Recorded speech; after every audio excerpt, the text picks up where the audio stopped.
சூரியனையும் இரட்டை இலையையும் கையையும் தாமரையும் எல்லா சின்னங்களையும் கலப்பையை கொண்டு விவசாயி வென்றான் என்று மாற்றி எழுது.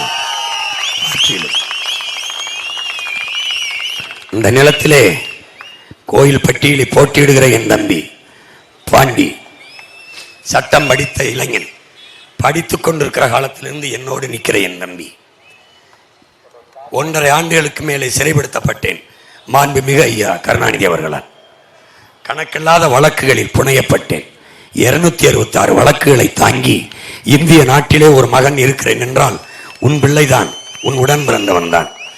நான் இல்லாத சிறை இல்லை, நான் ஏறாத நீதிமன்ற படிக்கட்டில்லை. நான் ஒரு கோட்பாட்டை உருவாக்கினேன், உடன் பிறந்தவனே, வழக்கு இல்லை என்றால் விடியாது கிழக்கு, சிறை அதை நிறை, தடை அதை உடை என்ற கோட்பாட்டை கொண்டு மீண்டும் மீண்டும் வந்தேன். என்னை பார்க்கிற படித்தவன் கூட இருந்தவன் வாழ்ந்தவன்லாம் ஓடு நான் பயந்துக்கிட்டு. அந்த நேரத்தில் ஓடாமல் ஒதுங்காமல் சீமான் ஒரு பிரிவினைவாதியோ தீவிரவாதியோ அல்ல, என் உடன் பிறந்தவன், என் அண்ணன், என் நாட்டுக்கு மக்களுக்குமான என் அண்ணன், அவன் பின்னாடி நிற்பேன் என்று படிக்கிற காலத்தில் சிறு வயதிலிருந்தே என்னோடு வந்து நின்றவன் என் உயிர் தம்பி பாண்டி. என்னோடு சேர்ந்த பிறகுதான் இத்தனை வழக்குகள் இருக்கிறது, இதற்கு நாம் துணையாக இருக்க வேண்டும் என்று சட்டம் படித்தான். என் மாண்பு என்ன? ஒரு சாதி மீது அடி விழுந்தால் அந்த சாதிக்காரனுக்கு வலிக்கும், ஒரு மதத்தின் மீது அடி விழுந்தால் அந்த மதத்துக்காரனுக்கு அளிக்கும். உலகெங்கும் வாழ்கிற என் தமிழ் சொந்தங்களுக்கு எங்கு அடி விழுந்தாலும் எனக்கும் என் தம்பி தங்கைகளுக்கும் வலிக்கும். இப்ப இந்த தேர்தலில் நீ யாரோட நிக்க போறாங்கிறதான் வெற்றி. சொந்த மகன் நான் நிறுத்துற என் தம்பி பாண்டியோட நிக்க போறியா? வந்தவர் நிறுத்துறதோட நிக்க போறியா?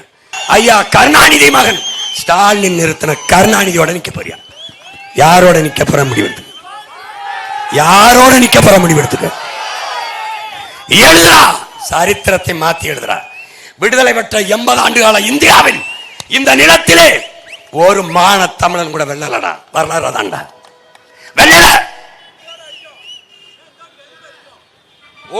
75 ஆண்டு ஆயிடுச்சுடா, 80வது ஆண்டுல இருக்கடா, ஒரு தடவை நீ வெல்லலடா. எதுக்குடா உன் ஓட்டு? எதுக்கு மரவனுக்கு ஓட்டு? எதுக்கு நாடாருக்கு ஓட்டு? எதுக்கு கோனாருக்கு ஓட்டு? எதுக்கு பிள்ளைக்கு ஓட்டு? எதுக்கு முதலியாருக்கு ஓட்டு? எதுக்கு உன் ஓட்டு? யாருக்கு போட்ட? யாருக்கு போட்ட? யாருக்கு போட்ட? ஓ யோசி போ.